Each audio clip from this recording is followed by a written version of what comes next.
toast Yeah, instead of right. eggs. That's how small I was thinking. But little did I know that it just was like, it Yeah. Meanwhile, exploded. Saturn's like, hold my beer, you know. It's Yeah. Exactly. Move towards the authentic, because for as long as we deny that, those darker elements, we're not truly being authentic even to ourselves. So, that Mars is a fiery energy. And then Chiron obviously is the expectation of pain. And then Jupiter expands anything that it comes into contact with. And Chiron and Jupiter look pretty close together. I don't know. Node, and then also squaring Venus. I'm wondering if that's like a past life habit that's karmic. still Yeah. very much present. Hey there, everybody, and welcome to another chart reading group here with the Modern Astrology Study group. Today we are looking at the chart of Denise Walker. And there's a lot going on here. It's been an interesting discussion. It's been incubating in Facebook for about the last week. So there's quite a bit going on in this chart, and we've got quite a bit to go through. So what I thought we might do is what we always do, is just sound off where we're from, what our sun, moon, and rising signs are, and then we'll take it from there. My name's Damien McKinnon. I'm a Aquarius sun, a Leo moon, and a Taurus ascendant. I am Michael Pruitt. I am an Aquarius sun, a Libra moon, and a Libra rising. I am Sandra Walker. I am a Leo sun and moon and a Gemini rising. I am Antoinette Panton. I'm a Pisces sun, Cancer moon, and Scorpio rising. I am Crystal Jackson. I am a Leo sun, a Leo rising, and a Sagittarius moon. And I'm Denise Walker, and you can see exactly what I am. I'm an Aries sun, Cancer moon, and Cancer rising. Awesome. Thanks, everybody. I was just having a quick chat with Denise right back at the beginning. She's a little nervous tonight, but I'm sure that that fire energy, that Aries, is going to kick in at some point. So I think we'll get past that one. I'm sure it will. I don't think that will last for long. I'm not seeing that on the chart.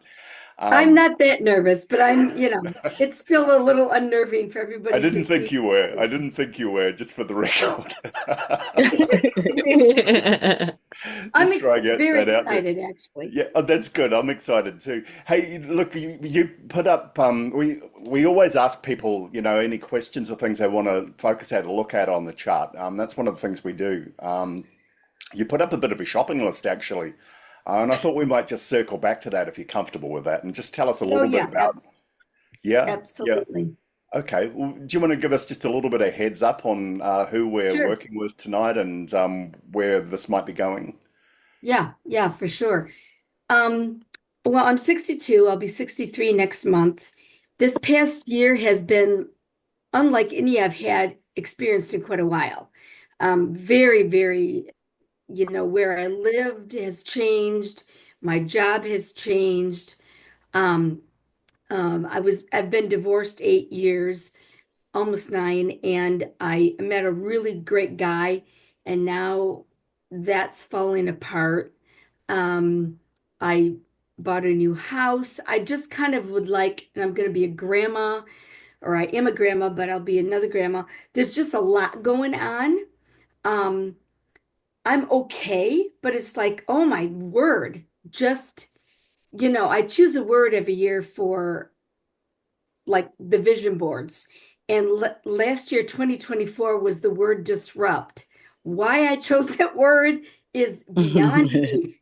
Now this word is peace and gift. It's just like, calm down. So I kind of want to know, I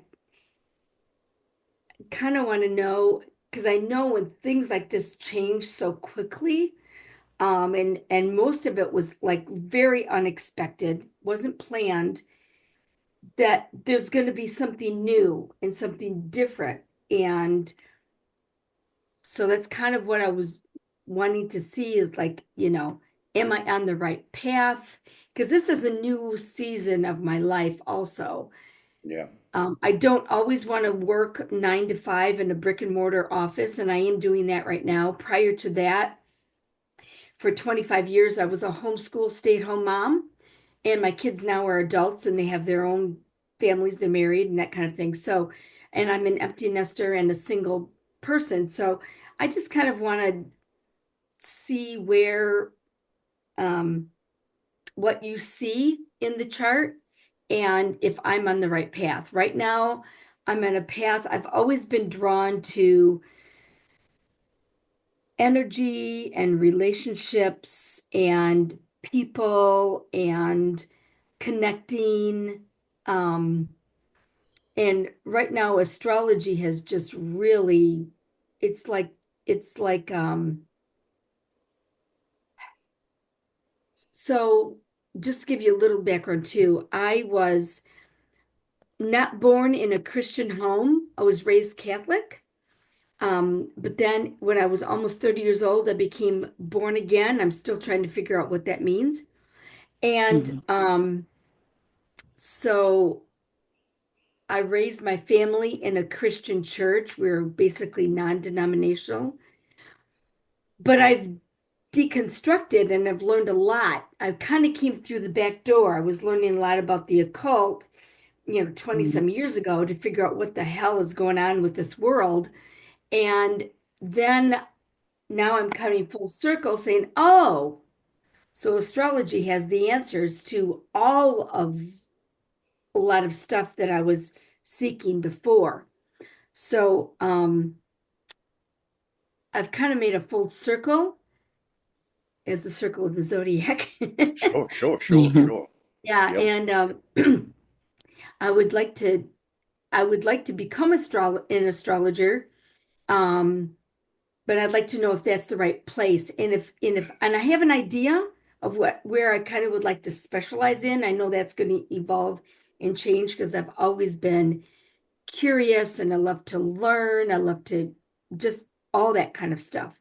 So just want to glean from all of you experts about what you see. And I know this is a blueprint, but we all are sovereign beings and we all have free will to choose what we'd like to do, but there are some things that are more quote unquote set in stone than others. So Sure. Okay, understood. Well, just a heads up on what we'll do in this reading. This will be a natal astrology reading. We're looking at your natal astrology chart right now.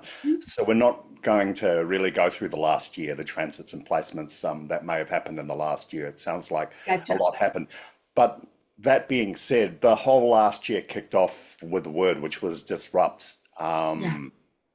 So, and I think I know we're going to certainly dial back and have a look and explore that word, why you chose that word, I think, because that, you really put yourself in harm's way when you did that. And it's Yep. such a specific word. So there must have been something driving that. And regardless of, I mean, you've described in many ways an idyllic life, but in many ways, when you throw a word like that to the universe and say, bring it on, then it sounds like you're only fulfilled to a point. Do you know Yeah. what I'm saying? So Yeah. I think, Absolutely. Yep. and that's probably the most Aries way to do it anyway. And you've got this really unfortunate placement where you've got this really powerful Aries energy right up in the 10th house, and then you've got this water moon and ascendant that's left to sift through the ashes and the cinders of whatever that Aries throws your way. And I think in a way, maybe that's who we're going to be talking to today, helping that water side of you deconstruct why the last year happens and where that was all leading. You know. So when I say unfortunate, I actually, it's a double-edged sword in a lot of ways. Yeah. Cancer and Aries are both cardinal signs, but they express their cardinal energy in such completely different ways. Their motivations are so completely different, and their desires and their needs and their wants are so completely different. So trying to find a healthy equilibrium between the two can be a real struggle. But one of the things that Cancer's really good at is staying out of harm's way, hiding under a rock, like a crab does, walking sideways instead of straight ahead. And Aries will just grab you by the tail and just throw you straight in the fire. So, and I think that's kind of what you did, with your vision board a year ago. You just basically started a fire. Yeah. Yeah. I think that might have something to do with. And I'm not going to do that again. However, I'm really glad things happened the way they did, um, because that's just part of my tapestry of where I'm going to be Sure. headed. So, but You know still, what? it If you was, live to be 1,000 years old, I would challenge that. I'd say when somebody with that makeup chooses the word disrupt, I believe you will completely do it again on a long enough time scale. probably. So, you know what I'm saying? So, Yeah. I'll take that with a grain of salt. I'll take that under Oh, consideration. We'll see what okay. All happens. right. Great. Thank you. It's all good. What are everybody's thoughts? Anybody want to chime in at this point? We've sort of done an interesting kickoff here. I know you said we weren't going to look at the last year, but I just had a quick look Okay. while you were Yep. talking, Yeah. because I'm interested in her Chiron in Pisces, which is at 9 degrees. And so in that last year, Saturn um, would have been conjunct and been passing through that Chiron. And Yep. obviously you had already had your Saturn return a couple of years earlier. So I would assume that some of the seeds of what have happened in the last year were probably sown during your Saturn return. And then with the Chiron there, it was like, okay, well, what are all of these constructs within my life that have been born of the perceived fear that Chiron had given you? And maybe it was time for those to all shatter so you can reconstruct. Yeah. Yeah. When it's a That sounds Saturn about right. return too, it happens in an interesting way because it all manifests and crystallizes before it shatters. Um, so it's like everything gets put up on the mantelpiece before it gets shot down. You know what I mean? Yeah. Yeah. Sorry, Sandra. I just wanted to No, throw. that's all I had to Yeah. say. I noticed when I was looking that last year and last year and a half, we've had the nodes in Aries and Libra, and specifically the South Node in Libra. And since I noticed that all her angles are cardinal, then disrupt means that everything got moved. So that made a lot of sense for her to say that disrupt. Okay. So Thank yes. you. Actually, on that note, I might just go down the list and have a look at what we're working with tonight. In terms of sign modalities, we've got 11 points in cardinal, so we've got very strong cardinal energy in this chart. And there's a rough balance of fixed and mutable. They're fairly equal in that, but between the two of them, their combined scores pretty much match cardinal. So that's definitely the overpowering energy in this chart. In terms of elements, we've got 6 in fire, 3 in earth, 1 in air, and 13 in water. So we've got this Aries ambassador when people meet Denise for the first time, but there's this tremendous, the rest of the consulate's all full of water signs. So that's a tough placement too, because a lot of people may think that you're tough as nails, that you're all boots and all and things like that. There's this incredibly sensitive soul hiding behind that fire.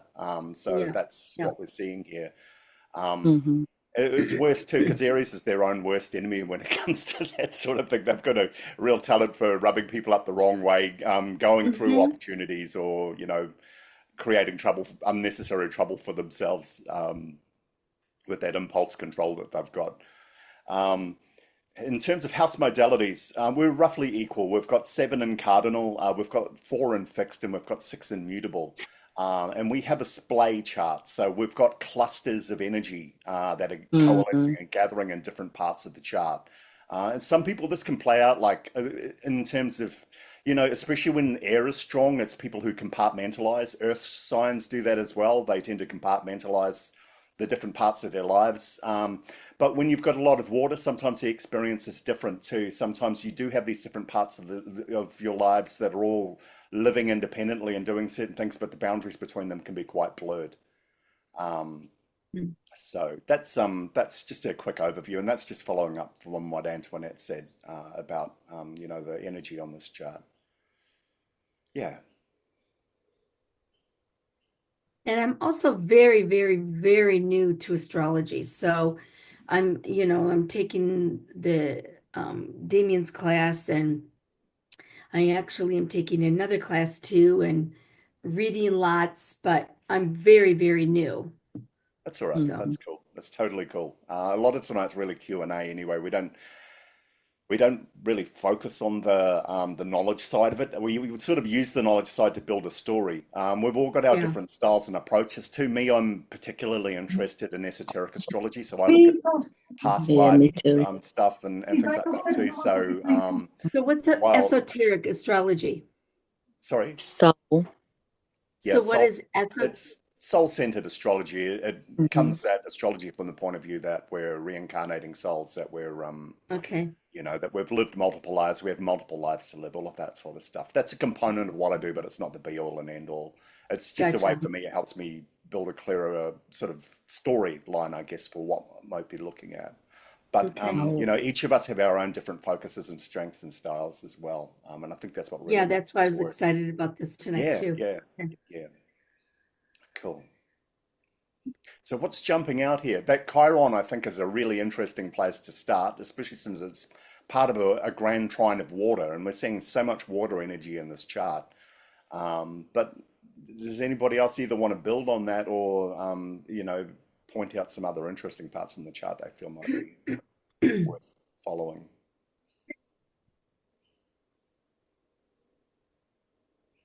Well, in addition to having the Chiron in Pisces and the Jupiter in Pisces, she's got that Mars sitting up there also in Pisces.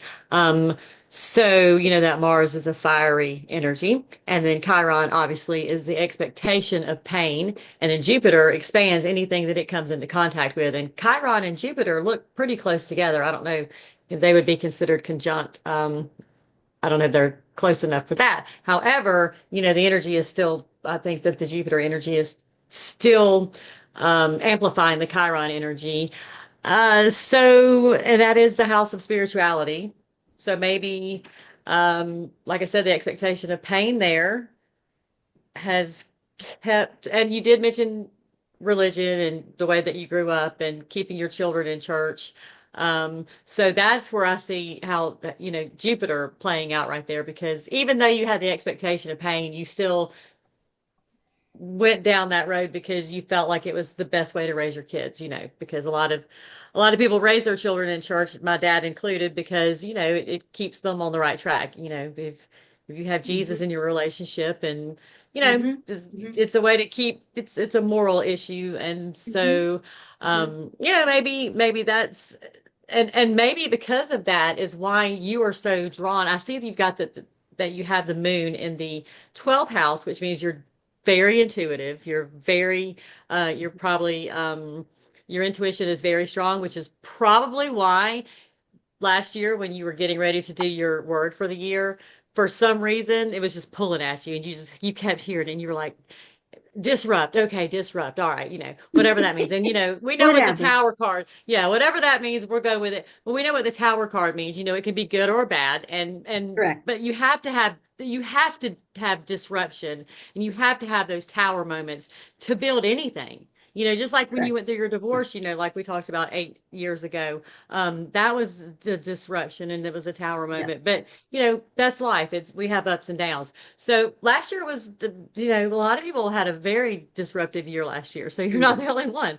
Yeah, Um, right. and it's good that you got that, out of the way last year. And now I mean, but seriously, I mean, now, That's true. now you've gone I'm through more the subtle direction. now. Right, you're right. Well, and we get to a point in our lives where we're just like, okay, all right, next, we'll put that behind us and let's go to the next chapter and let's see what the universe has in store, for the Yeah. next storyline, or however you want to look at this experience that we're in, which, it's all about perspective, as you know. Um, Yep. so yeah, Yep. disrupt to me, like I said last year. And then what were the words for this year again? Say them This again. this year's word is gift. Oh, This okay. year's word is Well, gift. So that's a great word. Oh, so the gift, because of the yeah. disruption, now you have made room for the gift that it's either a gift that you're going to receive or the gift that you're going to give to the world. So Correct. that's awesome. So Yeah. that's kind of what I see. I do think Jupiter being in the ninth house, I'm not going to place a lot of emphasis on Chiron at this point because, like I said, to me, Chiron is the expectation of pain. It's just it doesn't mean it's going to happen. It just means that we kind of expect it to. But Jupiter being in that ninth house and in Pisces, Mm, yeah, hmm. totally expand everything, anything that you do having to do with spirituality. And that's the house of astrology. So if you Which do one is? decide the ninth house is the house Oh, of all right. astrology. So isn't that correct? Do you guys see it that way as well? Yeah. I thought it was the eighth. I thought No, it the was the eighth house 11th. is the house of death, other people's money, inheritances, so forth and so Mm-hmm. on.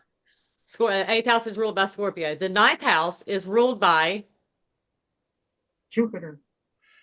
The eighth, Saturn. just to follow up on Crystal though, the eighth house also rules the occult. So Yes, Mm-hmm. yes. yeah, but I think depending on how you experience what life's throwing at you at any given time, it can be either of those two houses. Mm-hmm. Um, and I think there's a fine line between those two houses for a reason.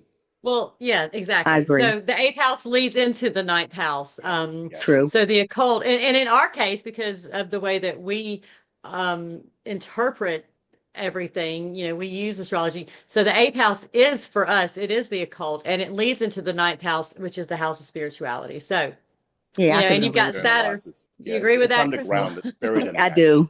You're right. So it's That was a good underground and point. buried That in was a the eighth, great but it point. expands in the ninth. Yeah. Mm-hmm. Yes, Yes. yeah.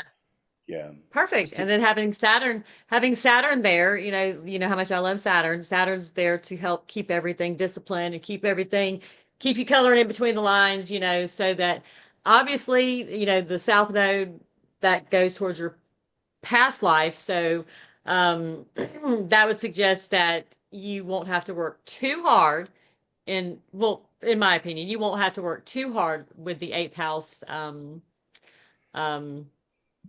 with what the eighth house has, with what you have to go through to get from the eighth house to the ninth house, because you kind of already have it, in your blood somehow, because there's South Node right there, which means you've already Been mastered it there. in a past life, Yeah. right? Been there, done Yeah. that. Yeah. Yeah. But I love seeing Mars at the top of the chart because when you see Mars up at the top of the chart like that, it looks like it's the highest planet on your chart. So that means that and it's a fire sign, or it goes well with your Aries sun. So the Mars just continues to drive you, Mm-hmm. in my opinion. Mm-hmm. Okay.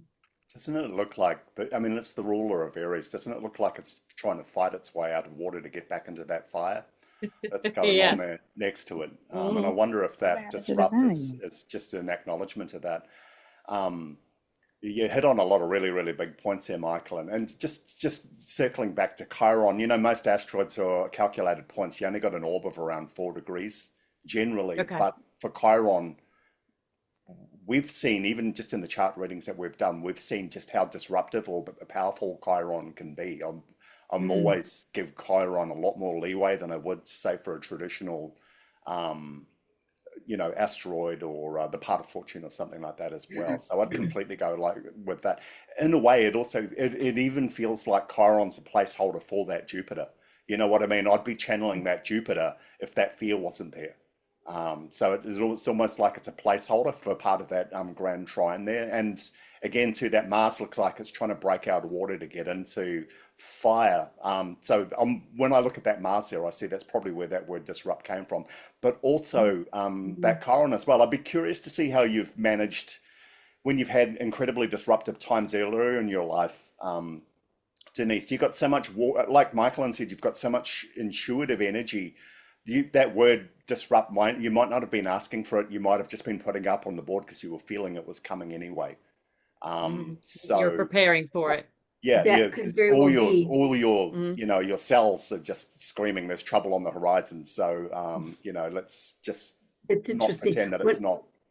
No, it's really interesting because when I chose that word, I was thinking, well, let's just kind of disrupt my status quo, like change my morning routine. Okay, Shake it up a bit.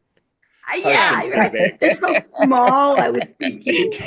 But little did I know that it just was like, it Yeah. Meanwhile, exploded. Saturn's like, hold my beer, you know, it's Yeah.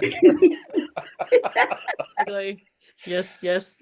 So, and it's fine. It's not anything that was like horrible. I've landed on my feet, Oh yeah. everything has like, I lost where I was living. I was renting a place and I was told I had to move. Well, then a house that I wanted to buy just fell on my lap and it's right across the street from my mom. I mean, it's perfect location. I was fired from my last job, but I was transferred to another office that's even better. I mean, it's just that's how I see my life has been a lot of times. It just kind of it falls into place, or maybe that's how I've interpreted it, and you know, so Mm. You know, I've done readings Yes. for people who are dealing with just one of those things that you had in the last year and they're really struggling with it. yeah. So it's actually really annoying. You say that you've got all these things at once and you just gracefully move through it. And then I mean that in the most complimentary way possible. Well, there has been a lot of tears. Oh, I bet. So yeah, Oh. but I'm generally very positive and optimistic and all those things. But it's been a challenge nonetheless. That's I amazing. think it's interesting that you said there that that's sort of how life tends to happen for you, that you always get landed in the right place. And I feel like that's very much a part of that Jupiter Chiron interaction there, that Mm. you will always be lucky and you will always end up in the right place. But it may feel like the ground's been shifted from under you, like it may Oh yes. the presentation of it may strike fear into your heart initially, but because that's the anticipation of pain with Chiron, but it always works out in the end. And so it's like, you can almost at this point know that when that trigger is hit, that you're expanding into a better place for you. So, Mm. it doesn't necessarily mean that the pain will go away, but it's, at least Yeah. you've now got a solid floor under you. It can't be wiped out because you know that you're actually just moving to a new level. Yeah. Correct. Yeah. Thank you. And a lot of people have to go through a disruption. They're not going to, you wouldn't have just decided to move out of your house after 7.5 years on your own, right? So you Correct. wouldn't have had that opportunity had you not have Right. had the disruption. So a lot of times, and I'm guilty, we get complacent, which, nobody Yes. likes change. So sometimes, those disruptions are what get us to the next chapter in our lives. And that's where Yeah. you are now. Because look, here we are. Yeah. That's exactly. No, really, Right. honestly, I was talking to a really good friend and I felt like with some of these things I was punched in the gut. And he said to me, he goes, Denise, those weren't punches, those were pushes. Those are Oh, Mm. pushes in the nice. right Mm. in That the gave me forward chill direction. bumps. I know, isn't it amazing? Yeah, I And like that. another good friend of mine said, no, you weren't fired, you were promoted because you could no longer exist in that negative vibe of that office, but you Hmm. needed to be, and it's evident now that Hmm. yes, I was, but at the time, it's like, oh, you got to be kidding me, So, um, yeah, so it's, you either, And having that positive attitude that you were just referring to as well has a huge impact on the outcome of situations like that too. And like I say all the time, it's all about perspective. It's all about how you look at something. So yep, go ahead, Antoinette. I was just saying that everything happens in divine timing, Denise, because all the things that happen to you were putting you, preparing you, because all these things are going on in Pisces and Aries now. So the Hmm. nodes are in Pisces and Aries. It's going to activate all the things to do with your spiritual career, because with Mars in Pisces, it's like being a spiritual warrior, Yep. and Yes. and Yes. Mm. the wounding that you have in Pisces has to do with your connection to the divine. Like maybe always felt like, because I have Chiron in Pisces, so I understand totally. It's like feeling abandoned by God, like having no connection to the divine, and then all of a sudden realizing you're a child of God, and everything starts to, it's going to help you to catapult you into what you will be doing. And I checked to see if you're going to be working with astrology, and I already see that Uranus in Leo tells me that you already speak the language. You are able to speak this language, right? Because it's in the third house, and Uranus rules astrology. And that means you're going to be studying astrology and have a passion for it, because we're trining with Mars. Great. Wow, I love it. Thank you so much. And the gift, yeah. I want to tell you about the gift for you is Neptune in Aries. It's coming, and it's going to help you to go into all the things that you want to go into. And as a spiritual healer, you might be interested in a lot of different alternative therapies. It's like all that is going to open up to you now. So it's going to be a year where you're going to understand why things have to be the way they are. Why you had to let go of that relationship, why you had to lose it. It's like, oh my God, it's like a blessing in disguise, but we don't see it until later on. That's what I wanted to say. Thank you. Thank you. Welcome. Does anybody know, so you said you're 63, did I get that correct? Or I'll be 63 in April, next month. So you're 62 right now. So is that the second house perfection year? 62 is the second house. Is that correct, you guys? Anybody know that? Just off the top of your head. She's in a 10th house here now. When on her For birthday, her perfection? 10th house. And when she's on her birthday, she'll move into the 10th house perfection. Okay, thank you. So it's just time to pay attention to the career and work. Yes, awesome. Thank you, Antoinette. Yeah, you're welcome. That's great. The final season. Yes, and Neptune, like Antoinette just pointed out, will also be moving at 0 degrees of Aries on March the 30th, which it's never been there before in our lifetime, and it'll never be there before again. And that is a beginning creator energy. 0. Oh my goodness. Didn't know that. Okay. Check what I Girl. I want to make That's sure. awesome. Neptune is in Aries. It will be entering Aries on March the 30th. It will come out of Pisces. It's been in Pisces for, I think, 14 years. And it'll go at 0 degrees Aries on March the 30th. And like I said, that is a creator degree, and we'll never see that again. And we've never seen it before. So there's a lot of potential, limitless. That's great. We've never seen anything like this before on Earth. You know what I mean? Wow. Awesome. Well, I feel like we've hit the engine driving this chart. It's that Chiron and that Jupiter up there in the 9th house. I think we've seen a pattern where we've got all this water energy that nests, that builds, that inhabits, and then this Aries energy that comes in with the jackboots and smashes the door down and drags you out. Which is that's not on fire, because that's the problem, and drags you into the fire. So it's like the opposite of a fireman, really.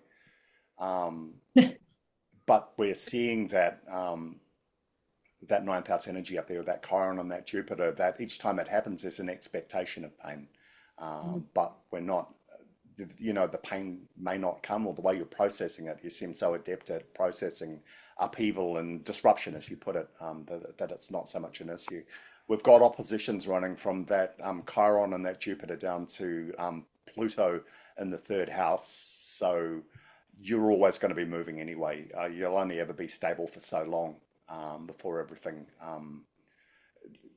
in terms of resources and things like that. And we've got Uranus in the 3rd house as well. So you know what I mean? Your resources are never going to be stable long enough that you can stay in the same place anyway. Your soul, your spirit, whatever energy is driving this has seen to that. So I guess if you stand back and have a look at it, you're being invited to cultivate all of this water energy, with the exception of settling down, with the exception of building a lighted house and therein dwelling, as the esoteric astrologers say. At the end of the day, when you take all of that away, it looks like what you've been sent here to cultivate is sensitivity, that sensitivity to what's happening around you. And I don't know, the occult that's leading you into the ninth house, everything's pointing you to the ninth house. That's where it's all going to happen. That's what I'm hearing from everybody when they're talking here this morning. So that seems to be the theme of what's driving this chart. And perhaps if we're looking for a path, that's where the path lies. And it sounds like you're already well underway. Talking about how the way you've gone out of your way to ask for disruption, gotten every flavor of a disruption you can get over a year, and still not only weathered it but thrived. Yeah. It sounds like you're not at the beginning of this journey at all. It sounds like you've already had enough adversity and stuff like that. And it sounds like you've got such a sensitivity to the way the wind's blowing before it happens that you're already preparing anyway. And you're all, you possess internally the skills, the strength, and the stamina to endure, not only endure, but prosper and move forward. And you've got your eyes open at the future while you're remedying the fires of the present as well. So, Yes, yeah. that's, yeah. And like most of us, if we've been around long enough, we've had broken relationships. Yes. And I learned a great deal from my 22-year abusive relationship that just drew me closer to becoming more authentic and who I was created to be. Because before that, I felt like I was just kind of,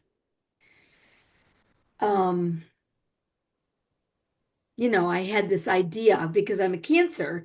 I mean, the most thing I ever wanted to do was to be a mom and to raise a family and to nurture and that was beautiful. And I was a director of a daycare center prior to that, and taking care of kids. And it's just now I'm just a new grandma, but she's a couple states away, so I don't get to see her that often. But it's just, that's always been part of my motivation. Now it's very different because I'm a single woman,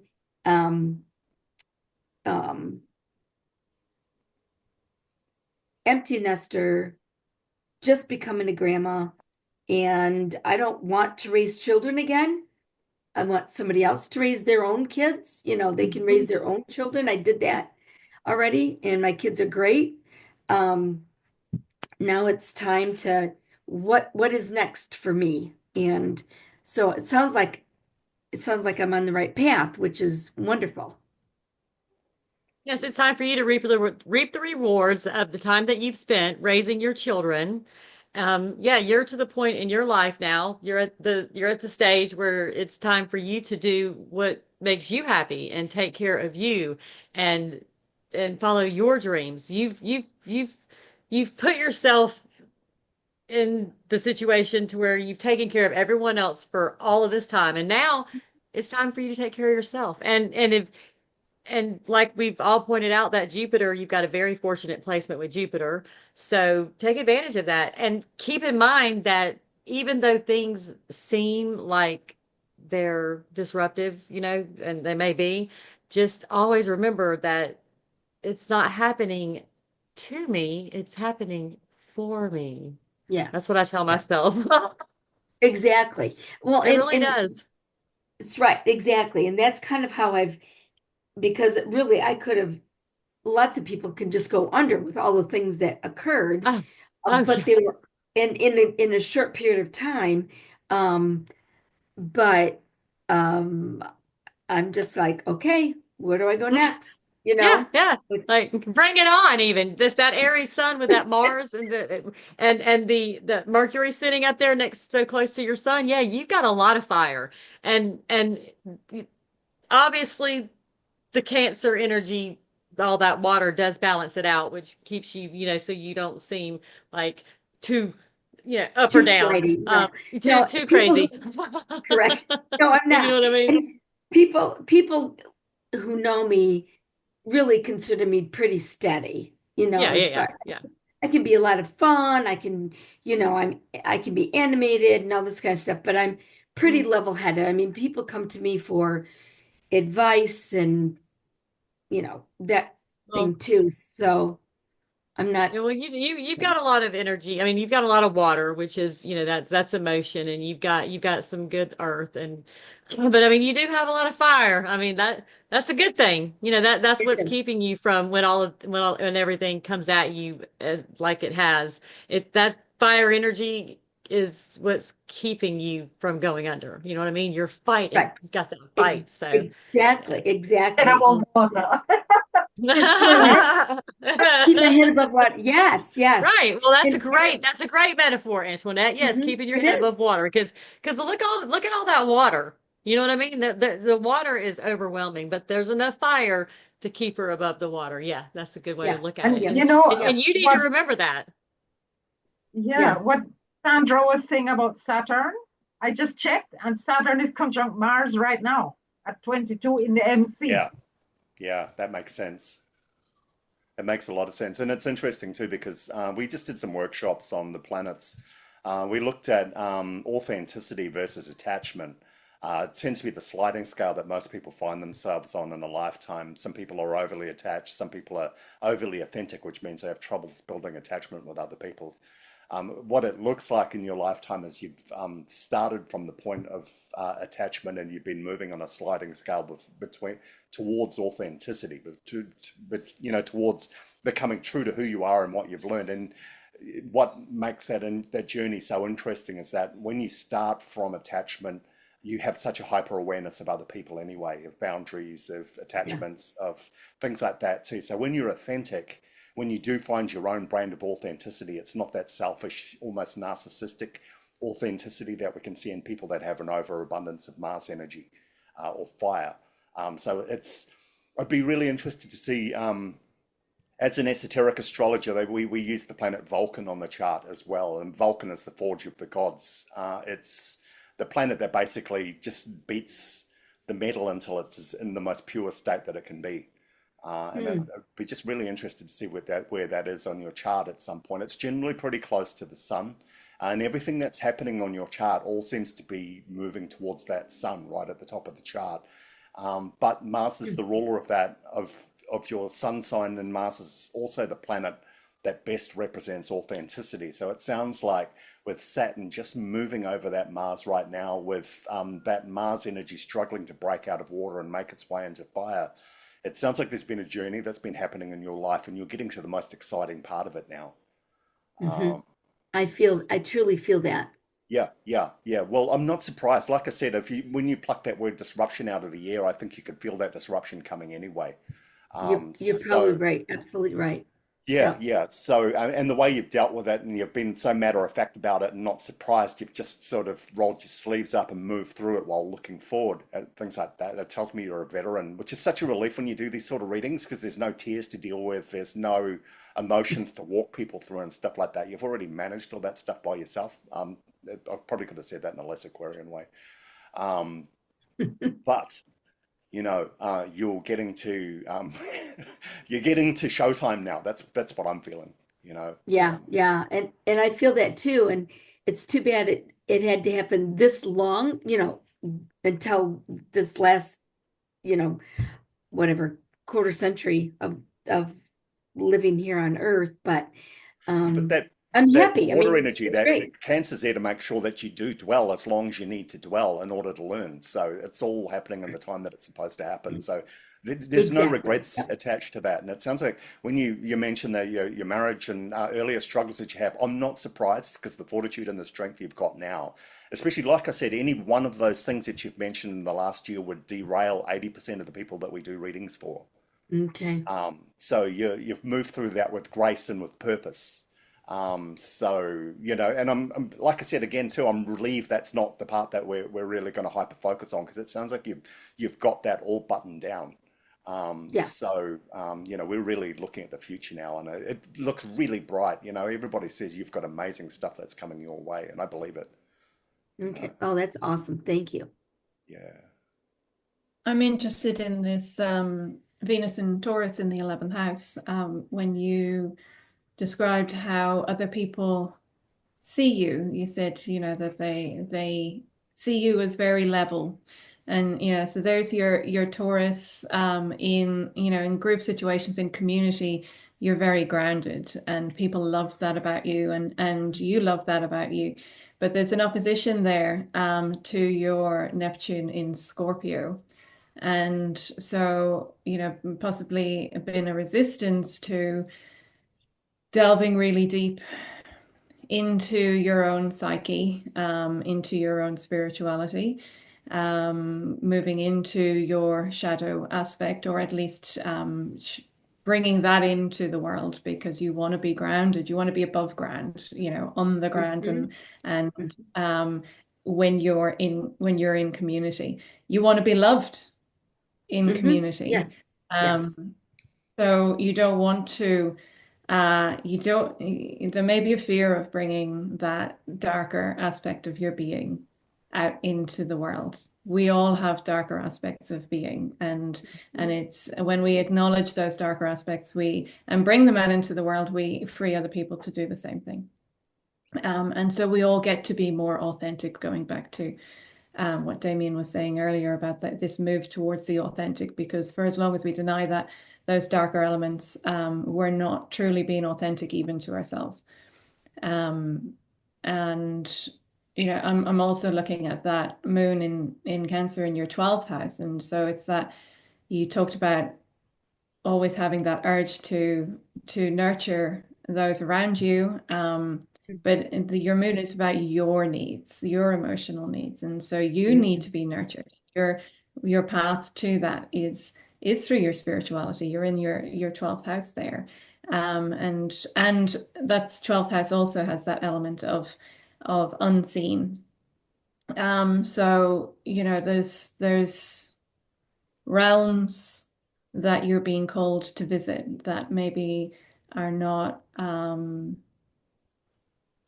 necessarily your everyday, but they will bring you to a deeper understanding of who you are and what you have to offer in the world. And because then if we look at your 8th house with your South Node there in Aquarius, so this is not your lifetime to be detached. This is your lifetime to be all in. And so your Aries tells you that as well. You're all in, you're marching forward. But what are you marching forward with? If it's your authentic self, then like dive deep in. You've got so much water energy. You can dive deep in, and you've got that fire to keep your head above water, but you need to bring you back up, but you need to dive deep in. So when you said, can I ask you, Sandra, when you said there's other realms that I am called to visit, what do you mean by that? Well, your Scorpio is telling me that it's your inner shadow. And so we often present a face to the world that we assume is what the world wants to see. And those parts of ourselves that we assume are unwanted, potentially the ugly parts of ourselves, that maybe, in a good relationship, you've mentioned that your long-term relationship wasn't very good. You probably hid a lot of that. Even your vulnerability, you probably weren't able to be very vulnerable in that relationship because, it wasn't safe. Well, well, my marriage, no, I was not. I was not. This past relationship that I've had has only been a short term.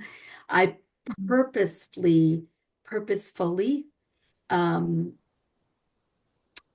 was more authentic and showed and was very vulnerable because and I knowing that there was a huge risk that it wouldn't work out, right? I mean, when we first met, it was great, wonderful, but then just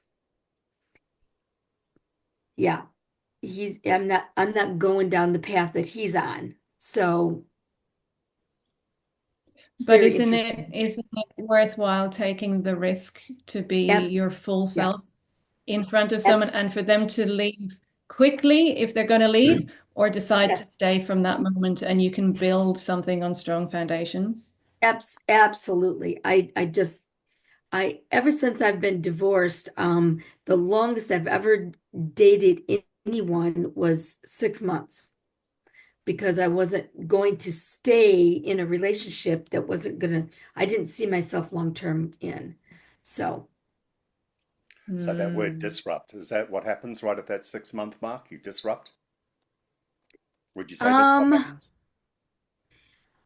you know, what I've learned about relationships is if when you start dating someone, you have to date them at least 6 months for them to really come out what's going to come out, whether it's anger or controlling or addictive behaviors, it's just going to come out.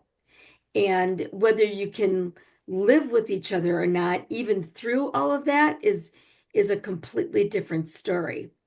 So, you know, and so I'm realistically, I know that you're gonna see somebody and be with them for at least 6 months if it lasts that long.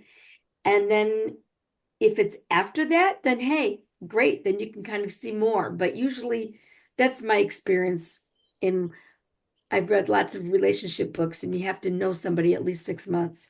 I mean, I've known people who've gotten married after they've known each other a month. I said, oh my gosh, you're crazy. You gotta wait. You gotta wait. So,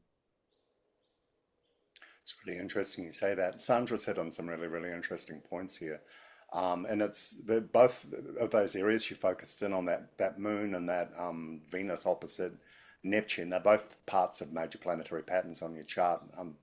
You've got a T square there that's pointing off to Saturn and there in the eighth house. And you've got that grand trine that's pointing up to Chiron up the top and then down to Neptune at the bottom as well. And Neptune's the meeting point for both of those placements and stuff like that. But one thing I said right at the beginning, you said that you wouldn't be creating another disruption event in your lifetime. And I said, well, in a long enough time scale, you probably would. Yeah. But what I'm also saying is in terms of relationships and just following up on what Sandra said, in terms of relationships, if you are reaching the 6 month mark and then deliberately disrupting, you don't have that sort of time to fix your relationship problems. If that's what mhm, they are, you're going to have to you're going to have to suck it up at some point and move forward if mhm. you want to find out what's on the other side of that. It sounds like when you say most of my relationships, it sounds like it's fairly easy for you to find your way into a relationship and just as quick to find your way out when you get to that point. What you're telling me is interesting because it's part of that grand trine. We've got the ninth house up the top there, which is external learning, it's higher learning, it's book learning, it's university learning, it's learning from other people's experiences, not our own. There you've got Mhm. your 12th house stuff that's happening with the moon down there in Cancer. And then you've got that third point, which is Neptune down there at the bottom of the chart there. So the flirtation part comes pretty early. But then when you start getting to the 6 month mark, that whole pattern kicks in. That's what it sounds like. The expectation of pain flares up. And Interesting. that's based on, like you say yourself, from the books you've read, from the experiences you've observed from other people, but they're not your experiences. So, however, you have enough experience in life to have that internal fear and that expectation of pain. So, that's Interesting. interesting. You've got a self-regulating machine in terms of the way the Saturn sits in that T square and the way that grand trine's working there. Um, when you get locked in that pattern long enough, that Mars will kick in, that Aries will kick in, and it'll smash you out of that pattern and move you on. But it sounds like you just might be a little too fast for that pattern to catch you when it comes to relationships, if Can that I makes interrupt with a sense. question real quick? Go for it. Go for it. And hello, I I'm didn't see you sorry. come in. Yeah, Hey, I'm sorry. I came in Brandy. a little bit late tonight. Hey, you That's guys. all right. Hi, That's cool. Brandy. Fire away. All right. So what I was And thinking about while you were talking, Damon, with her seventh house being ruled by Capricorn, and then Saturn being conjunct that South Node, like, do you feel like her relationship things like now is something that's just hardwired into her from a previous life? I didn't get that last part that you said, Brandy. Her relationship issues, or how you are in relationship issues, because the Saturn is conjunct the north. I'm sorry, conjunct the south node, and then also squaring Venus. I'm wondering if that's like a past life habit that's Karmic. still Yeah, very much present. For sure. absolutely. Like Interesting.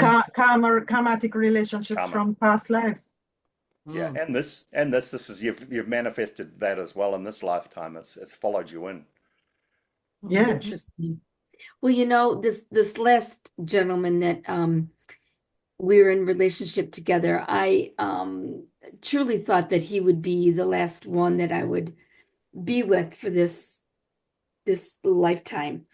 And then all of his addictions came out, and decisions he made about other women and that kind of thing, all of that came out. So I'm wondering that if that was a karmic thing that we had to deal with in this lifetime, we learned from each other and then to move on. I don't know, but Possible. If your yeah. goal is authenticity, sure. You know, if it's about Mhm. learning about Venus yourself, opposite absolutely. Neptune. Yeah. But I'm just saying that, I mean, we had an interesting reading we did a while ago for somebody who, I can't remember the name was, and it doesn't matter who it was, but they were dating a lot, but everybody they met were a narcissist. Mm, Literally, that's the word that they used. So, and when that's happening, then when it happens enough times, it's probability says you're not going to meet that many narcissists. You know what I'm saying? right, And sure. there's only one constant in that situation. So now I'm not in any way saying that's what's happening in your life, but you know, just I'm interested and probably hyper focusing on something you said before, that you at an intellectual level you're seeing at the 6 month mark statistically, and we're talking to somebody who with air only makes up 1 point on the chart. That this is when this is when the trouble kicks in and things go south. So,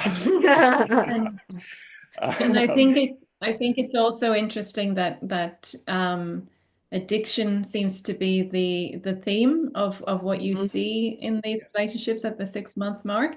Some of them, but You know, not with all of them. This one in particular, okay. yes. Yeah. Okay, but just because we've got that Neptune there, you know, that represents addiction also. And so Okay. potentially something Interesting. that you're looking out for.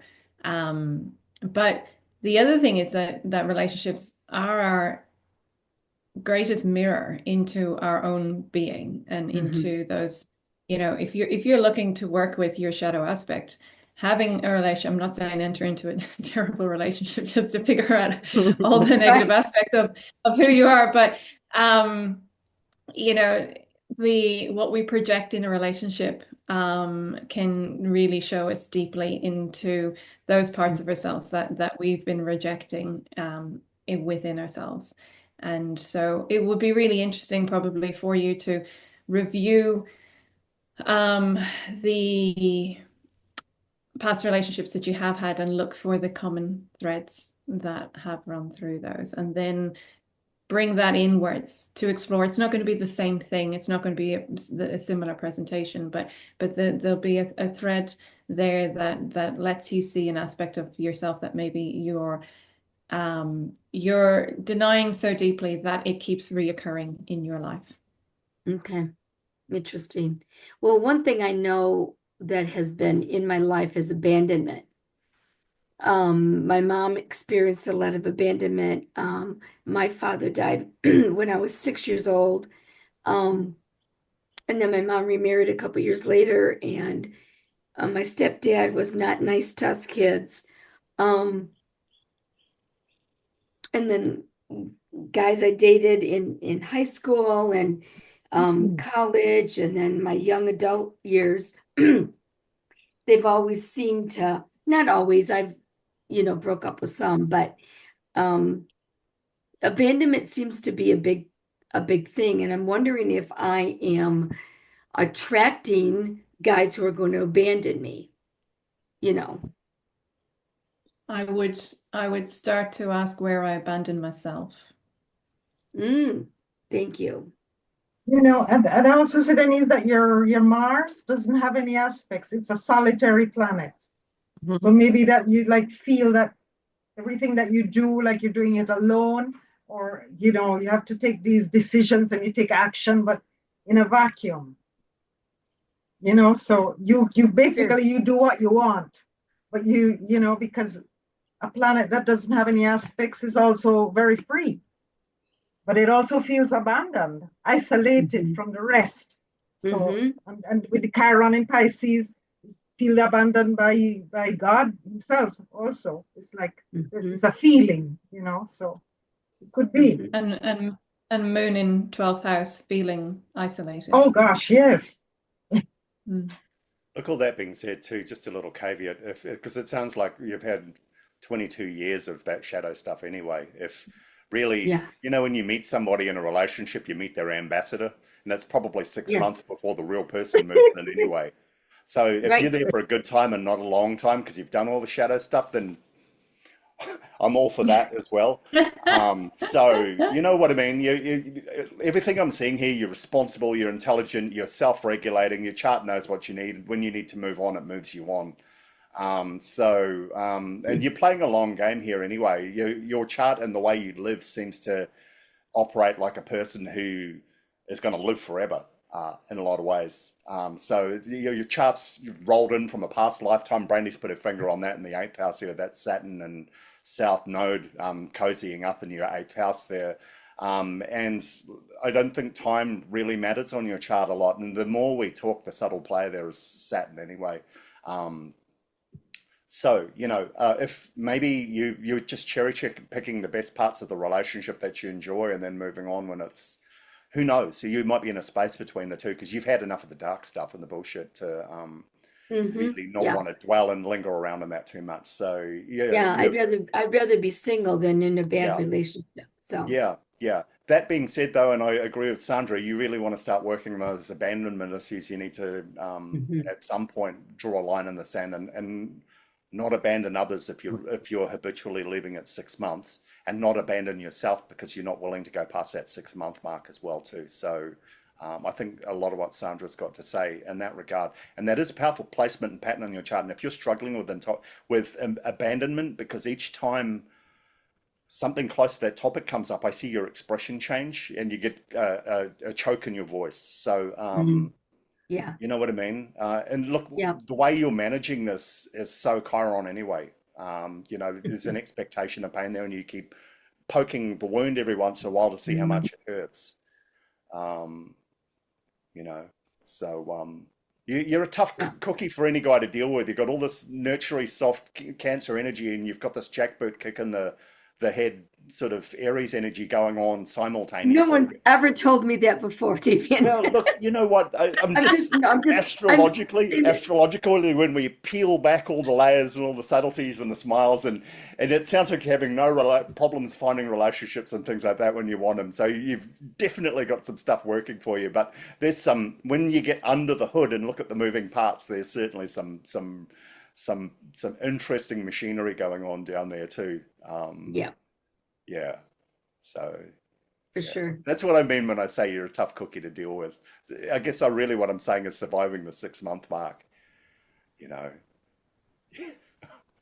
Well, and sometimes, speaking from experience, when we have abandonment issues, especially as young children and people that are supposed to love us and are supposed to take care of us and be there for us, when we do start to have relationships, if they're unhealthy, like the one that you were in your marriage, same thing. I picked a man that was not good for me, and he was very abusive, but I wanted that. I wanted that feeling of unconditional love. So I've been on the search for unconditional love my entire life, and I've come to the conclusion it does not exist with other people. You know what I mean? Maybe with your higher power or whatever.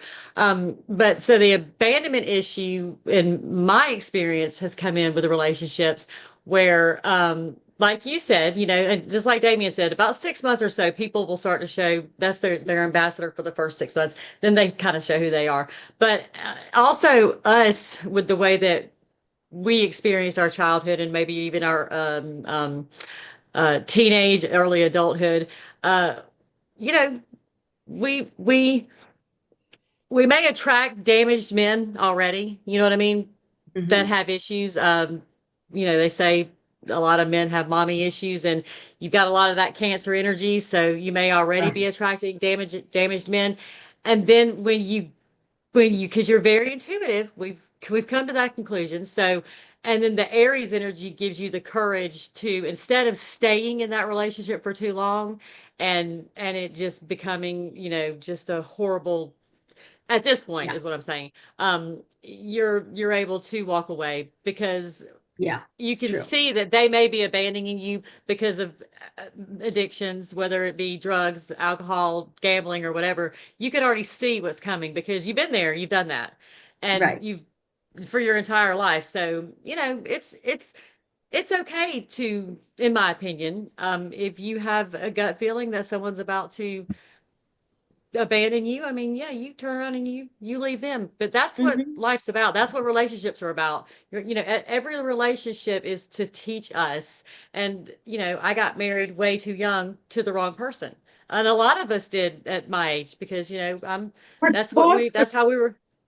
Yeah, that's how it was supposed to be. You're supposed to grow up, go to That's what school, go to the. college, get, yeah, that was, So anyway, I think that's with the abandonment, and that is, and I deal with that too. And I'm like you, I'll get choked up. I have to be real careful because my mom left when I was 4. So, you know what I mean? And that it's, Yeah. and my dad was a Scorpio and my brother was a Taurus. Oh, goodness. So it was, but I made it through. But then there was, he had girlfriends and they loved me, and then they didn't love me, and so it was real, you know. I And then I've bet. had relationships and I've had more than one marriage, and it's because of the way that I was raised. It was because of the abandonment issues, and because I've always been looking for someone to love me, and I couldn't. That person wasn't. What I'm trying to say is nobody could love me the way that I needed to be loved until I, just like Sandra recommended, I had to go remove myself from the situation and just basically figure out who I was, and I had to love myself, and then I was ready to get into a relationship. And now Yeah. I'm not worried about being abandoned. I'm not worried about none of that. I don't have trust issues anymore because I fortunately was able to heal myself for the most That's part. I awesome. mean, Yeah. I still get upset when I think about the fact that, my mom left when I was little, and, and she's actually still alive out there somewhere and doesn't care. And, it's really sad. I mean, that's that Yeah. It Chiron is. though. And you just have to learn how to work with that Chiron. And when it starts creeping in and it starts, you start having those feelings and those emotions, you have to remember that you've, been there, done that. And now here we are, and it's your turn to go and help other people that are having the feelings that you're having. Yeah. Yeah. That's, yeah. Yeah. Thank you. And you can use their birth chart, just like we are using your birth chart. So we could do all of this without the birth chart. We could all just sit down and have a good conversation and give each other great advice. But we actually have this is your information. This is your blueprint. These are your default settings that we're looking at. And we're just here to help you understand, why you react, how you react, and how you can work with those energies and be the best version of yourself. Yeah, absolutely. That's what I would like to do. Well, that's what we're Sounds like you're doing. already It's time. doing it. It's So, time for it. Yeah, yeah. It's time. It's right. Michaelin's right. The chart's your default settings. You're running some pretty high level software now. I think you're probably around version 6 or 7, and I think you just got a new release about a year ago when you threw the word disrupt up on the board. So you're just settling into that at the moment. Um, Yeah. and I think the more we look at relationships, I think you know what you want anyway and what you don't want, and that's fine. You know what I mean? Hmm. So Hmm. I think at the end of the day, though, that from the response that we're getting, we that Chiron seems to be a really big player in your chart, and I think it's just what Michaelin's saying right now, what others have been saying too. That word abandonment comes up. That's where we see the trigger. That's where we see the ping on the chart. It's hitting that Chiron pretty hard. Okay. And that's touching other parts. And it's interesting that you've come to astrology now as the next step in your journey. You've moved through religion, it sounds like. You've still got one foot in Yep. that, but now you're looking into astrology. And each time that you do that, it sounds like you're moving one step closer to yourself anyway. Orthodox religion in many ways is incredibly social, while astrology is intensely personal. So I think you're moving towards your more authentic self, and we're seeing that. You seem to know what you're doing. The more we talk about this, we seem to be confirming a lot. That's what I feel like, Yes. rather than giving big reveals. Yeah. God, you guys have been really on point tonight. It's been a really interesting one. Really cool. Really enjoyed this. And I appreciate it so much. I love all the wisdom that you're sharing, all of you. It's all right there. We can see every bit of it. And you will be able to also, if you do like, I mean, all we do is we just get together and we just study and compare, and everybody, we kind of, everybody has their, there's a uniformed way to do it. Obviously there's, this means this means this means this, but we all have our intuitive way of weaving the story together. So, and once you learn how to do that, you'll be able to look at your chart, and you'll be able to look at other people's charts too. And so if you're going to date a guy, you can get all of his information. All right. Before you even go out with him, you can what call time us. were We'll you get born? Yeah, what time, where, all that. Where, all And if he that doesn't know what time, She's got to ask him, do it was it? quick. It's 6 months. Well, hey, no. She needs to know that before the first date, Damien. Come on. Okay, okay. Right. We're not wasting 6 months. You don't want to tell you can't be. The Yeah, last this guy that we're kind of disentangling each other, he's a Pisces. And Oh, wow. I don't really have never dealt with a Pisces. He's a very, when I say young, he's older than me, but he's a young Pisces. He's like, he doesn't know. He's just all over the place. And, It's all of them, Denise. pardon me? It's all of them. Sorry. All of them? Is that what they are? Okay. All of Well, Pisces, yeah. And, I talked to a couple of other astrologers and that I was dating a Pisces, and she goes, "Oh my God, run." And I said, "Oh, really?" Oh my gosh. He's a lovely man, but oh my gosh, I just No. To be fair, there are other placements on the chart, but Pisces, yeah. Oh man. and I don't know when he doesn't know where or what time he was born or anything like that. No. So Well, then I don't know what to tell you about that. He doesn't know any of that. Are you sure? Those he Pisces. he doesn't know his time. Yeah. Oh, that's okay. But was he born at day? Have you ever heard him say I was born at night, but not last night? No, he wasn't. He didn't say that. See, the problem is I didn't realize this, and I'll just share this with you because you all will understand. He lives, I didn't realize that they live a really rich fantasy life. And there's no boundaries. So he's fallen in love with the woman online.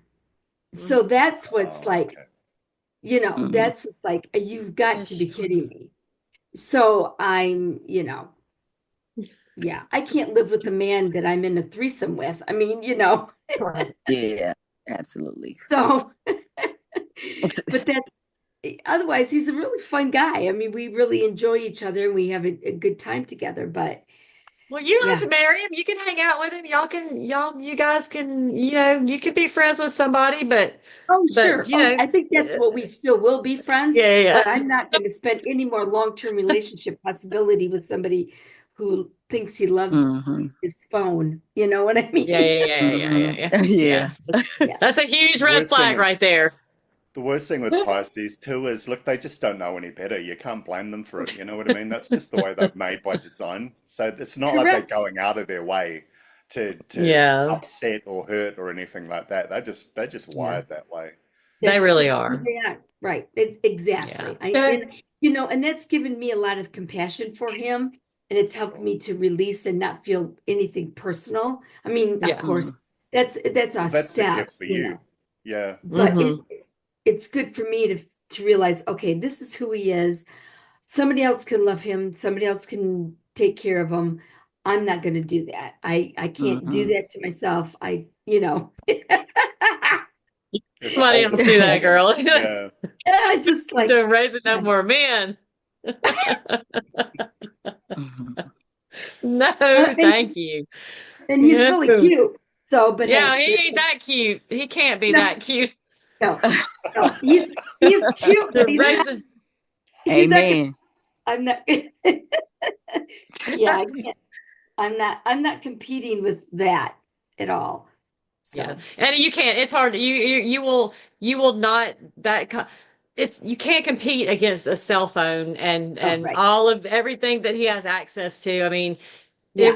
it would be a very secretive situation, and Oh, you and would it feel is. it, and he, oh yeah, and that would blow up. Yeah, so Oh yeah. it's And good that. it's like I had an inner knowing that there's something going on, and so Mm. and anyways, Well, that's that's good, and really that's your intuition, and that's something that looking at your chart, I see that you definitely need to um, remember to tap into and follow your gut feeling, because that moon in that 12th house is sitting right there on that ascendant. I mean, in Cancer, I mean, you've got a good intuition, you've got good yeah. gut feelings, and as long as you follow them, you should be And all I'm right. finally realizing and trusting them more consistently. I've been trying to, improve on that and not be impulsive, but just really, if I feel there's something wrong, I need to ask more questions and I need to dig a little Yeah, deeper and there you go. There you go. Yeah, and so if you do have that feeling, just do a little investigating, and just yep, that's right. yep. And with this particular relationship, God showed me boom, boom, boom, boom, boom. He wanted me to see it right now, what was going on. He really, I mean, it was pretty awesome, pretty amazing, actually. Hmm. So it's just a confirmation that I don't need to drag this out. Yeah. Yeah. And the Pisces is here to teach you everything that you are learning. So just like you just Yeah. said, you're learning, he's learning. I mean, he may not be learning, but it doesn't matter as long as you're learning. As long as If I'm you're the main learning. character, he's not. He's the Correct. co-star. Yes, it's my life. That's right. You are the main character. Don't forget that. Yes, I am. Okay. Look, the only reason I have to tell myself this multiple times a day. I will get bogged down. I have to give myself pep talks. I have to, I have to pretend like I'm in movies. I mean, whatever you have to do, girl, to get through the day Right. is what you have to do. Yeah. Mhm. Good idea. Thank you. Thank you. So what do y'all do for the shadow to do shadow work? What kinds of things um do you do? I've done some Um, energy work and I've done emotional release work and that kind of thing, but what do y'all suggest? my suggestion with shadow work is just recognizing your triggers and exploring them more deeply. So we generally have two go-tos, which are to project or to push down. And so when we're projecting outwards, notice that we're doing that. Notice what thoughts we're having about other people, and then bring that in and say, okay, well, it's triggering me enough for me to be reacting to it. So does that exist within me? And then just go and search for that, because if you're projecting it, you're also actually pushing down that aspect of it within you. To hide from it, and it's just you. It's just another aspect of you. And so for me, that's just the easiest way to do it. When you're triggered, just go, or instead of following that same pattern of assuming it's somebody else's fault, ask where that lies within me, and just journey with it in whatever way feels good to you. Journal on it. Sit with it. Am I okay with, me having this part as a part of me? Is that okay? You know, talk to it, whatever works for you. It's going to be different for everyone. And just get to a point where you're comfortable with it. And more often than not, it's then a part that disappears. And then you stop attracting it into your life. Okay. And that's just my way. Other people probably have different ways of Yeah. doing it. I found that, you know, did somebody else want to say something? No, go I ahead. was just going to I'm, add on to what she was saying about you know, journaling and paying attention. Like, I don't know if you're a busy type person, but if you are, I would make sure that you have like enough time in your day every day where like every moment isn't scheduled out or every moment isn't allocated to caring for someone else. Like, you need enough like quiet time so you can hear yourself think. Yep. Meditation. That's what I was going to recommend to you, Brandy. Definitely. That came up Sit earlier. and meditate. I was thinking that because like all her personal planets are above the horizon. Yeah. Mm. But also too, it sounds like your search is for authenticity. That's a word that's come up constantly through all of this as well. So, and you've spent a big part of your life living for other people, and you've found yourself in this really interesting time. You know, one of the first readings we did was for a lady who had arrived at the same point that you have arrived at, where she'd been a mother, she'd been a wife, she'd been all those other things, and she was at a bit of an impasse about what the next step is. We got the opposite problem with you. You know, you're ready, you're good to go, you've already got ideas, you're already starting to inhabit that space and things like that. But just taking time to sit there and be in that space consciously, without that other stuff hanging in there, because that Chiron on your chart's very strong. And if I was going to work on it astrologically, that Chiron up there in the ninth house is significant, but that's a catalyst, that's the trigger, that's a symptom of shadow stuff. You need to be looking for the causality. And I think that Neptune that Sandra pointed out down there in Scorpio, down in the fifth house, is important. Have a look at that. And I also think that what Brandy pointed out, that South Node and that Saturn there in the eighth house is also interesting too, because that's the karmic stuff. That's the stuff you've brought into this lifetime from past lifetimes. And it's Aquarian. It's a completely different animal to what you're dealing with in this lifetime. And it's interesting. You've got the fixed expression of fixed with that Cancerian cling to a rock energy, but you've also got that detachment that that Aries brings, you know, where you're so ready to move on and go. So it's like a deconstructed Aquarius in a way.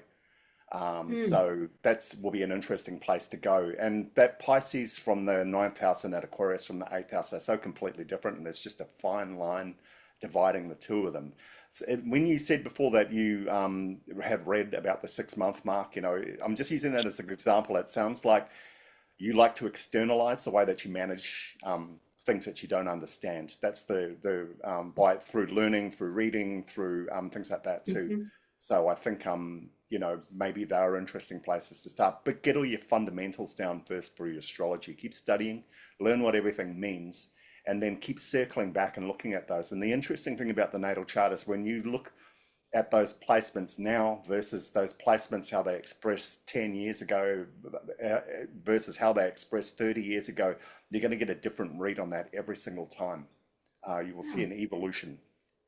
And that's the most interesting part of astrology. You'll see that the way that you've reacted to those things. But like I said, that ninth house stuff up there is symptomatic. That's where you're testing the wound, but it's not where the wound has come from. You're going to need to do some deeper digging for that. And I think that trine, you're lucky that trine there's already pointed it out for your chart. Go have a look at that Neptune down there in the fifth house in Scorpio. Have a look at that moon in Cancer in the 12th house. Those are really powerful placements. And especially for somebody whose sun is in fire, that's some really powerful water energy moving through your chart. So I'd start having a look at that when you're ready to. And you seem to be incredibly self-regulating when it comes to that sort of stuff. So I think you're going to be. So when you say in that it's a powerful placement, what does that mean? It means different things. One is you've got what are called aspect patterns on the chart. That's where aspects create a powerful shape on the chart. And you see that big blue triangle sitting there. That's a grand trine. which means that that accelerates energy. Those 3 points are connecting to each other and they're sending energy consistently and quickly to each other. They're feeding each other, and they're all in water. Grand trines tend to stay within an element. So that's that. Despite being a fire sign, you've got this incredibly powerful undercurrent of water on your chart, and that's that one there. Plus, see, you've got that red triangle pointing off to Saturn on the right hand side. That's called a T-square. You've got an opposition between Neptune down the bottom of the chart and Venus up the top of the chart, and that's a tough placement to work with. And they both create squares that point off to Saturn. They're in the 8th house. And that tends to be where the point of least resistance is, where if you work with that 8th house stuff, you tend to alleviate the tension of that opposition between those two planets. It's interesting. Some charts are just like a bomb went off in a shop. There's planets everywhere, and things like that. But yours speak of a theme. Yours seem a little more bespoke in that regard. You've got these patterns down there. We can see that it's like a machine with purpose. There's growth opportunities. There's patterns that will mean that you never settle. You never stay in one place too long, but you don't leave until it's time to go. That's what we're seeing on your chart. The big regulator on that is pain or the expectation of pain. And with that 8th house stuff there with Saturn up there is that you know what I mean, a heightened sense of trouble maybe, but also of trouble on the horizon, things like that, of karma. It may point to issues of, and this often happens in issues when you've got abandonment as a theme, that you may have manifested that or you may be responsible for it, because Saturn's all about responsibility. But it sounds like you've moved way on from there. But the whole point of shadow stuff is, even at an intellectual level, if you know all of this sort of stuff, it doesn't mean that you've dealt with it at an emotional level, and things like that too, or at a spiritual level. Something that's interesting is generally we attract people that are the same emotional age as us. Something that I read, I'm still feeling my way through, and things like that too. So you're getting interesting, if you're attracting water signs now, like this Pisces gentleman, things like that. It's an interesting mirror, as Sandra put it.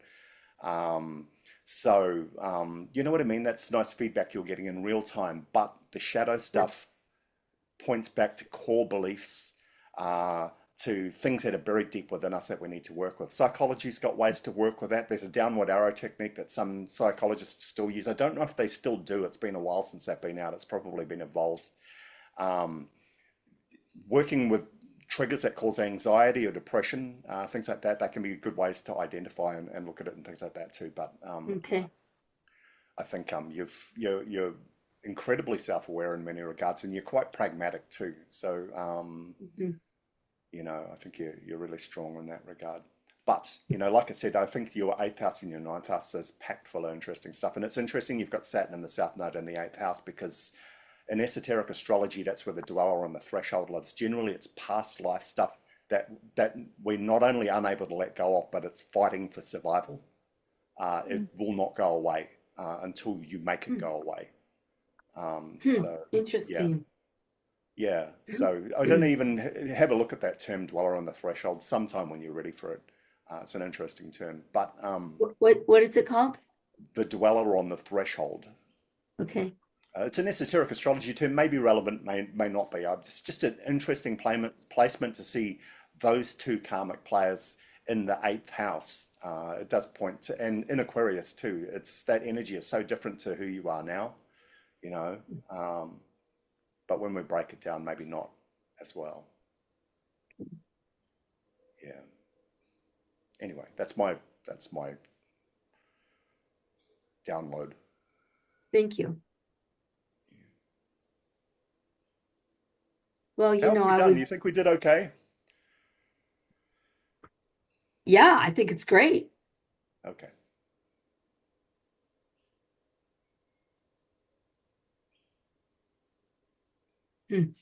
Well, that was a mic drop moment. Have we missed anything? Is there anything anybody wants to add or put in there that perhaps didn't mention? Because that felt like a pretty solid breakdown for me. We didn't look at the North Node. It's probably the only stone we didn't turn over. But there's so much going on here that I don't know if we need to. What do you guys thought? It's part of another T-square.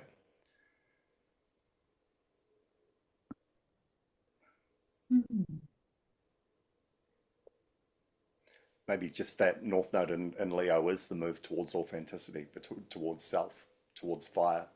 Maybe this whole chart's moving towards fire. It's not there yet, and that Mars is telling us where we are on that journey. We're moving out of water into fire. We haven't been born into fire. We're fighting our way into it. Well, it's interesting you even say that because when I read I think I mentioned this at the beginning, when I read horoscopes as a young woman, I always identified more with, I never identified with an Aries. I mean, yes, I had those elements, but now that I learn more about the Cancer, the moon, and the rising, I can totally see that in me and how that's played out in my life. I was very different than other people in my family, and I enjoyed different things, and so It's interesting you say that. In a lot of ways, if I was to really dumb it down, I think Leo is just Aries with compassion, with sensitivity. You know what I mean? oh, And you've got Aries up the top of the chart, and you've got Cancer there. So maybe you're just cultivating Leo. You're building Leo. Yeah. And I say interesting. that like I've said this before. When I have Leos complete the first assignment on Udemy about any other signs that they feel a connection to, they almost always connect with Cancer. So, Hmm. and that's just a flag going up for that internal sensitivity that they've got, that hypersensitivity of Leo. Yeah.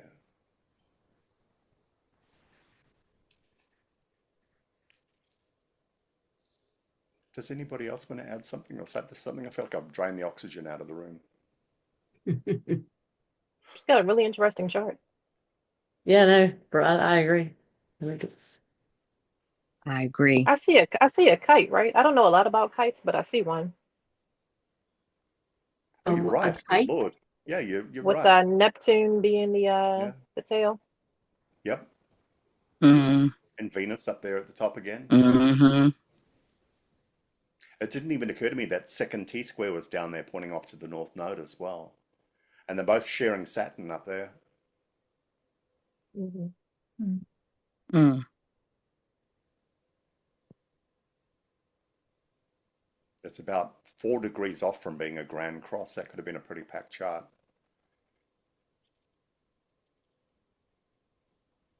So trines are good. they're good, and then the red is Challenging. more is what?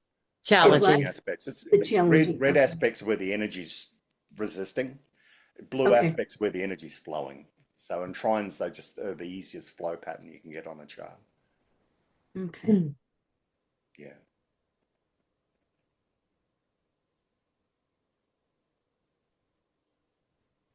And it's interesting with your grand trine. One of the things that I just saw Gabor Mate speak a couple of weeks ago, and something he said was that the stomach, the gut, has its whole own intelligence. It's got its own nervous system, and things Yeah. like that too. And people who trust their gut, you know what I mean? They're tapping into that. Yeah. So does the heart. The heart's got its own nervous Mm-hmm. system. The gut sends more signals to the brain than the brain sends to the gut. Yeah. So just for you, it's really about trusting that intuition and that inner voice. But I don't see any problems with you. You seem in a pretty good space in that regard, especially for somebody who's just survived the last year that you've survived. You know, I don't even know if survival's the word. You said there were tears and things like that, but man, you're in a good spot right now. I feel like I'm in a good spot. It's just, sometimes I don't want to have to do what I have to do, but yeah, it's gonna be better. It's gonna be better. Mm-hmm. hmm Disrupt, honestly. Like, okay, if any of you know that I'm gonna choose that word another year, just hit me across the head. Well, No? next time you get Oh, ready, look, every year before you choose a word, let's all get together. And because what's our word right. for this year? Well, last year it was confident. And I think, what did we choose on Confident. this year? Confidence was last year, which turned out really well. And then this year, I think, was it Gen X? Yeah, I think that was going to be the theme, but maybe the underlying word for Gen X is just authenticity. Maybe Yes, I that's what this agree. year's about. I agree. Definitely. Definitely. So we did confidence last year and authenticity this year. So we won't let you do disrupt again. No, good. Thank you. Well, a few years ago, my word was congruent because I wanted to be that basically is being authentic. I wanted to be who I was in the inside. I wanted to be on the outside because in my marriage I couldn't be who I was. So I am much more congruent than I have been before. So Yes, and we can see that too in talking to you. You're pretty balanced. You know, if you're going Or to you meditate, give the appearance of being pretty balanced. right, exactly. yeah. I actually am. Believe you. And I'm sure people can debate in my life, but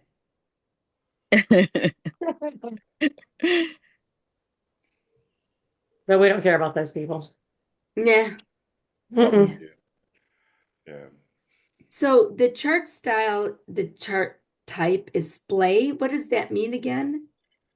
It just means that your planets tend to be off in clusters or groups in different areas of the chart. Okay. So your chart pattern generally points to just the configuration of planets, how they all fit together on the chart. You've got ones like a locomotive chart that's got one planet pulling the rest of the planets along.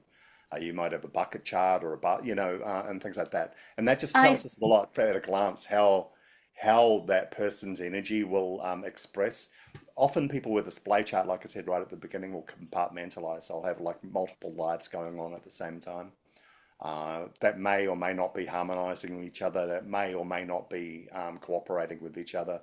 When there's a lot of water, there can be multiple parts of lives that just overlap each other, and things like that too. So, and that's covered in the introduction course. So I think that's up towards the end though. okay. All right. Hmm. That's definitely in there. Yep. Yeah. Well, does anybody have anything they want to add to a final word, anything, advice, anything that they want to send out there that, we might put a lid on this reading? Final thoughts? Any final That was advice? great. That was so broken down. Yeah, Oh, thank you. It was real good. Thank you so much. yeah. Yeah, I can't say nothing. It was because everybody, like, y'all hit on every point. It was really good. It was good to just sit back and listen for a change too. Yeah. Well, yeah, I think what a good thing now is to pay attention to all that's happening in the transits and watch all the videos because everything is going on in Pisces and Aries, and everything in Pisces is eventually going to Okay. go in Aries. So you have your hands full. Yes. Yes. Yeah, your Yeah. 9th and 10th house is going to be lit up. So pay attention to your Like 9th and 10th house. okay. So All right. Yeah. Michael and Sandra are doing some great videos at the moment. They're up on YouTube, Yep. just with what's happening in the year coming ahead. Mhm. So, yeah, Oh, okay. Yes, and I have to check that yeah. out. yeah. okay, so look, the 9th and 10th house I should pay attention to for this year. Yes, for right now, because there's so much going on in Pisces and Aries, and your 9th house and 10th house are Pisces and Aries. So the 9th house and 10th house is where you're going to feel a lot of the energy, which is a good thing. That's what you're wanting for this year. Okay. I'll send you some notes on that. You don't have to, don't worry. I'll give Yeah. you some more information on that. I'll make you, Thank you. I'll write you a little report with some Perfect. advice. Thank you. Yeah, Yeah, thank you're you. welcome. Thank you. Okay. All right, guys. Well, Well, thank you very much, ladies and gentlemen. I appreciate so much. you're welcome. You're You've been a welcome. wonderful, wonderful Welcome. guest in this clients.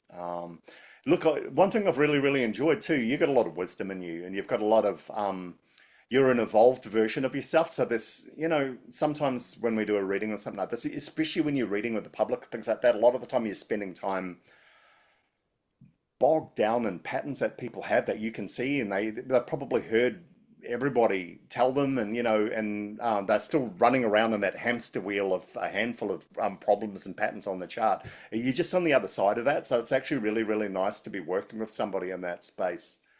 Thank you. Um, I'm sure anybody who's read before will agree. You've got these people who keep turning up and they've got the same problem and they're repeating the same patterns and they're probably telling you the same story they've been telling everybody else, and you're on the other side of that.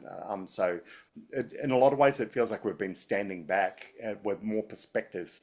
And I've really enjoyed that part of this reading, that we're able to do that. Um, yeah, so I thought I'd put that out there. Thank you. That's Thank credit you. to you. You've done a lot of work. We can see it.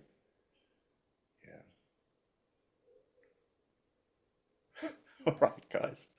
Well, on that note, I'll stop recording, but we're not going anywhere. So thanks everybody for today. Thank you so much.